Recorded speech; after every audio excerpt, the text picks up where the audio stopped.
శ్రీమాత్రే నమః. శ్రీగురుభ్యో నమః. హరి ఓం. శుక్లాంబరధరం విష్ణుం శశివర్ణం చతుర్భుజం ప్రసన్నవదనం ధ్యాయేత్ సర్వవిఘ్నోపశాంతయే.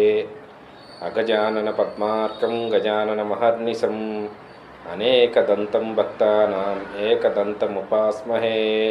జ్ఞానానందమయం నిర్మలస్ఫటికాకృతిం ఆధారం సర్వవిద్యానాం అయగ్రీవముపాస్మహే. శ్రీ గురుభ్యో నమః. హరి ఓం. 2025 జనవరి మాసం నుంచి డిసెంబర్ వరకు, అంటే ఆ సంవత్సరం మొత్తం మొదలుకొని నవగ్రహాలు అన్నీ ఏ విధమైనటువంటి ఫలితాన్ని ఇస్తాయి, ఆయా రాసుల్లో ఎలాంటి అద్భుతమైనటువంటి ఐశ్వర్యప్రదమైనటువంటి రాసులు ఉన్నాయి, ఏ విధమైనటువంటి ఈ ఆర్థిక మానసిక శారీరక ఇబ్బందులు ఉన్నాయి, దానికి తగ్గ పరిహారాల్ని సవివరంగా మనం తెలుసుకుందాం. ఈ కన్యారాశి వారు ఈ సంవత్సరం శని మార్చి 29, 30వ తారీఖు నుంచి మొదలుకొని మీనరాశిలోకి ఉండటం, తదుపరి గురువు మే 15వ తారీఖు నుంచి ఈ కన్యారాశి వారికి మిథున రాశిలో ఉండటం.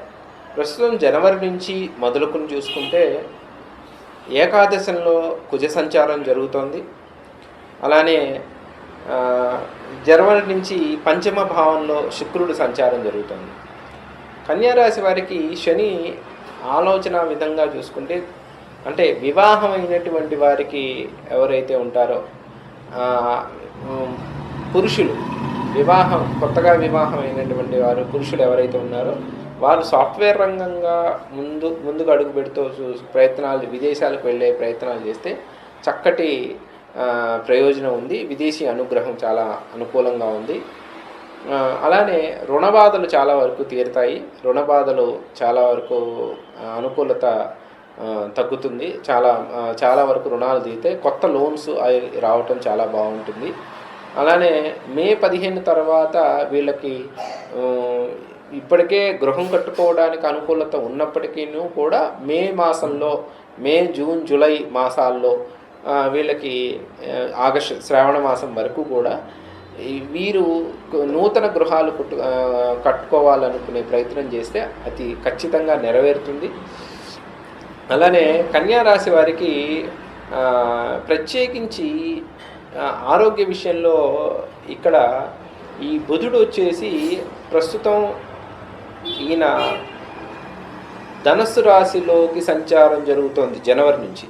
అయితే గురువు ప్రత్యేకంగా ఇప్పుడు వృషభ రాశిలో ఉండటం వల్ల మే మాసం వరకు వీళ్ళు కొద్దిగా శరీరపరంగా జాగ్రత్తగా ఉండాలి. ఎందుకంటే గురు బుధులు ఇద్దరూ కూడా రాశ్యాధిపతి, జీవకారకుడు ఇద్దరు కూడా షష్టాష్టకాలు ఏర్పడ్డాయి. కాబట్టి ఈ షష్టాష్టకాలు ఏర్పడడం వల్ల శరీరంలో అనుకోకుండా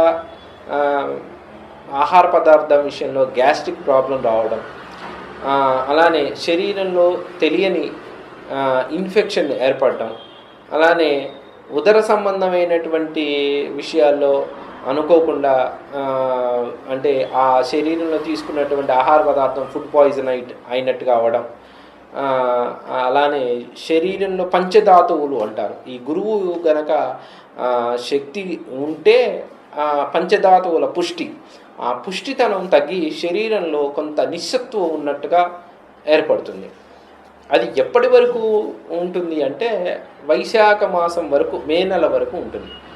మే నెల మధ్యకాలం వరకు ఉంటుంది. మే నెల తర్వాత మళ్ళీ అది తగ్గిపోయి మామూలుగా యథాస్థానంలో ఉంటుంది. కానీ ఈ కన్యారాశి వారికి 6వ ఇంట్లో రాహువు ఏర్పడటం వల్ల కొత్త రకమైనటువంటి విశేషమైనటువంటి అప్పటిదాకా అసలు ఎప్పుడూ లేనటువంటి ఇన్ఫెక్షను, వ్యాధులు, దెబ్బలు, ఇవన్నీ కూడా ఇది నేను ఎప్పుడూ చూడలేదే, ఇలాంటివి ఎప్పుడూ నేను అనుభవించలేదే అనుకునేటువంటి కొత్త కొత్త రకమైనటువంటి అనారోగ్యాలు కూడా ఏర్పడతాయి. అలా అని ప్రయాణాలుగా విషయాలను కానీ కొత్త కొత్త అంటే లాభం ఐశ్వర్యం విషయంలో కానీ విద్య విషయంలో కానీ అలానే దూర ప్రాంతాల విషయంలో కానీ కొత్తతనంగా వీళ్ళకి కనబరుస్తారు, ప్రదర్శిస్తారు, చూడబడతారు కూడా, చూస్తారు కూడా. కుటుంబంలో సఖ్యత గౌరవం బాగుంటుంది. వీరిని చూసి నమ్రతాభావాన్ని కుటుంబంలో కొత్తగా నేర్చుకుంటారు. అంటే ఎవరైతే చాలా ఆడంబరంగా ఉన్నారు, గొప్పగా ఉన్నారు అని వీరిని చూసి కుటుంబంలో కొందరు వ్యక్తులు నేర్చుకుంటారు. అలానే వీరికి ప్రత్యేకించి అలంకరణ విషయంలో కానీ, ఆడవారైతే అలంకరణ విషయంలో చాలా గొప్పగా ఉంటారు. మగవారైతే ఉద్యోగ విషయంలో కీర్తి ప్రతిష్టలు సంపాదిస్తారు.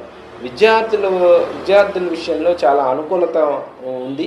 విద్యార్థులు చాలా అనుకూలత, చాలా దూర ప్రాంతాలకు వెళ్ళి విద్య చేసేటువంటి విద్యార్థులు, అది పూర్వపు విద్య అంటే 10th ఇంటర్ చదువుకున్న వాళ్ళు కూడా కాస్త దూరంగా, తల్లిదండ్రులకు దూరంగా వెళ్ళి విద్యను అభ్యసించడం, లేకపోతే హాస్టల్లో చదువుకోవడం అలాంటివి చేస్తారు. కుటుంబంలో వ్యక్తులకి ఆదాయం డబ్బుని ఇచ్చి రుణభారాన్ని పెంచుకోకండి. ఎందుకంటే అనుకోకుండా వాళ్ళు మీ దగ్గర డబ్బుని చూసి కొంతమంది వ్యక్తులు, స్నేహితులు కావచ్చు, కొంతమంది వ్యక్తులు మిమ్మల్ని డబ్బును ఆశిస్తారు. అలా ఇచ్చి ఇబ్బందులు పాలవద్దు. బుధుడికి సంబంధించి ప్రత్యేకించి కన్యారాశి వారికి పెసలు మొలక వెత్తిన పెసల్ని కనుక ఆహారంగా తీసుకుంటే వీళ్ళకి ఆరోగ్యకరం. ఎందువల్ల అంటే ఈ బుధుడికి సంబంధించిన ధాతువు పెసలు ఏంటంటే వీళ్ళలో పంచధాతువుల పుష్టి గురువు ఇవ్వాల్సింది బుధుడికి సంబంధించిన ధాతువు తీసుకుంటే అది గురుబలం కూడా చేకూరుతుంది. కాబట్టి మొలక ఎత్తిన పెసలు వీళ్ళు చక్కగా పొద్దున పూట కాస్త దానిమ్మ గింజలతోనో ఏదైనా పదార్థం మిక్స్డ్ చేసుకుని సలాడ్ లాగా తింటూ ఉంటే అది చాలా ఆరోగ్యకరం.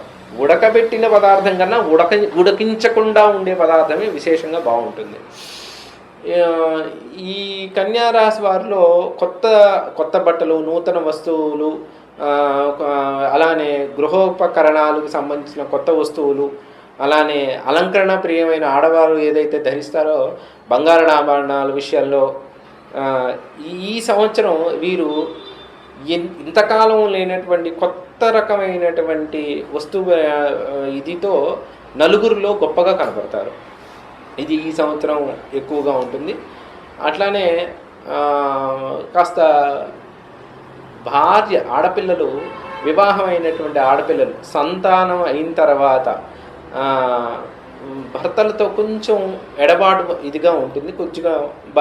కొంచెం వాళ్ళిద్దరి మధ్య ఘర్షణాపూరితమైన వాతావరణం ఏర్పడుతూ ఉంటుంది.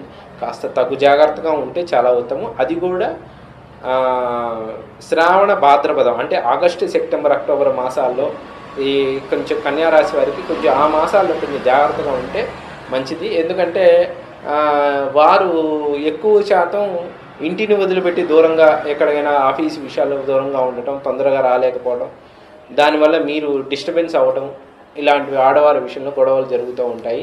కుటుంబంలో కొద్దిగా సఖ్యత లోపిస్తుంది.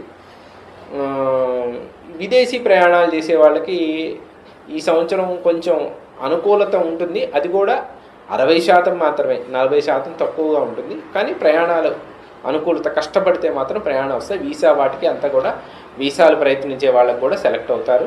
H1 వీసాలకు ఎవరైతే ప్రయత్నం చేస్తూ ఉంటారో కన్యారాశి వారికి అది అద్భుతంగా యోగిస్తుంది. ఇక ఈ కన్యారాశి వారికి వ్యాపార సంస్థల్లో కూడా అనుకూలమైన లాభం ఉంటుంది. వ్యాపార సంస్థల్లో కాకపోతే కొత్త పెట్టుబడుల వ్యాపారం చేస్తే టెక్స్టైల్స్కి సంబంధించి, అట్లానే ఫుడ్స్కి సంబంధించినటువంటి విషయాల్లో కొత్త వ్యాపారం చేసే వాళ్ళకి ఈ సంవత్సరం గణనీయంగా చాలా అద్భుతంగా యోగిస్తూ ఉంటుంది. చాలా గొప్పగా రాణిస్తారు కూడా. ఈ కన్యారాశి వారు ప్రధానంగా ఎక్కువగా చెప్పాలంటే బ్లూ రంగు, నీల రంగు వర్ణం కలిగినటువంటి రంగు, అలానే ఉదా రంగు కలిగినటువంటి అంటే బ్రౌనిష్ కలిగినటువంటి రంగు, అలానే బూడిద బూడిద రంగు కలిగినటువంటి రంగు, అట్లానే ఎక్కువగా లేత ఆకుపచ్చ కలిగినటువంటి రంగు, ఇవి విశేషంగా యోగిస్తాయి. ఎరుపు మధ్యమంగా ఉంటుంది, ఎరుపు రంగు కూడా వేసుకోవచ్చు, చాలా మంచిదే, కానీ మధ్యమమైన ఫలితాన్ని ఇస్తుంది. అది కూడా పెద్ద ఇబ్బంది ఏం కాదు. ఇక సంఖ్యలోకి వచ్చేటప్పటికి ఈ కన్యా రాశి వారికి 1, 8, 1, 8, 3 ఈ 3 అంకెలు చాలా బలంగా యోగిస్తాయి, చాలా బాగుంటుంది. కన్యా రాశి వారికి ప్రత్యేకించి రత్నధారణలోకి వచ్చేటప్పటికి కనకపుష్యరాగం చాలా మంచిది. అయితే అది లగ్నాన్ని బట్టి ఆలోచించి కనకపుష్యరాగం పెట్టుకుంటే మంచిది అనేది లగ్నం, అంటే వారి వారి పుట్టిన సమయాన్ని దృష్టిలో తీసుకొని చేసుకుంటే కనుక కన్యా రాశి వారికి ఈ సంవత్సరం అద్భుతంగా యోగిస్తుంది, మంచి అనుకూలమైన ఫలాన్ని గోచరిస్తోంది. శుభం.